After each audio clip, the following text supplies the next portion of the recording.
राज्याचे उपमुख्यमंत्री अजितदादांचं विमान अपघातामध्ये अकाली निधन झालं आणि यानंतर राष्ट्रवादी काँग्रेसच्या राष्ट्रीय अध्यक्ष उपमुख्यमंत्रीपदी पद आणि दोन्ही राष्ट्रवादी एकत्र येण्याबाबत वेगवेगळ्या मागण्या समोर येत आहेत। याबाबत राष्ट्रवादीचे नेते नरहरी झिरवाळ यांच्याशी संवाद साधलेला आहे आमचे प्रतिनिधी सागर गायकवाड यांनी।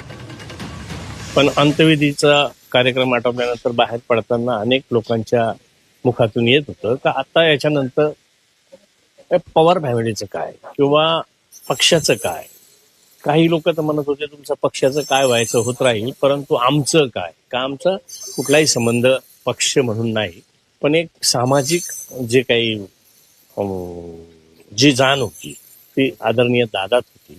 आणि त्याच्यानंतर आता कुठंतरी सुनित्रा वहिनींना ते एक दुःखवटा म्हणून किंवा एक सांत्वन म्हणून जनसमुदाय दादांच्या बरोबर होता, तो भविष्यात टिकून राहावा, त्यांच्या अपेक्षा पूर्ण व्हाव्यात म्हणून साठी सुनित्राताईंच्या माध्यमातून हे होईल अशी अपेक्षा अनेक लोक त्या ठिकाणी व्यक्त करतात। दोन्ही राष्ट्रवादी एकत्र यावेत हे विभाजन झालं तेव्हापासून लोक म्हणत होते की एक तर वेगळं व्हायलाच नको होतं, पण झाले। त्याच्यानंतर काही काळ गेल्यावर आता आपण बघितलं असेल 2-3 महिन्यापासून जी इलेक्शन चालू आहे, नगर परिषदा असतील, नगरपंचायती असतील किंवा नगरपालिका असतील, महानगरपालिका असतील, आताच्या जिल्हा परिषद, याच्यात अनेक ठिकाणी एकत्रच लढलेत एकत्र किंवा ज्या बैठका होत होत्या आताही 15 दिवसापूर्वी जी बैठक झाली पूर्ण पवार साहेबांच्या नेतृत्वात, त्यांची घरगुती जरी बैठक असेल तरी बाहेर ती चर्चा आता एकत्र होतात।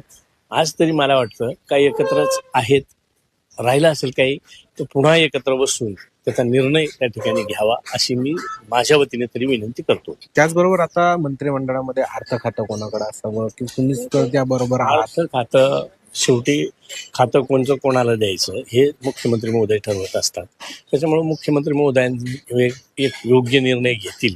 कॅमेरा पर्सन बबन सदगीरसह सागर गायकवाड, जी 24 तास, नाशिक।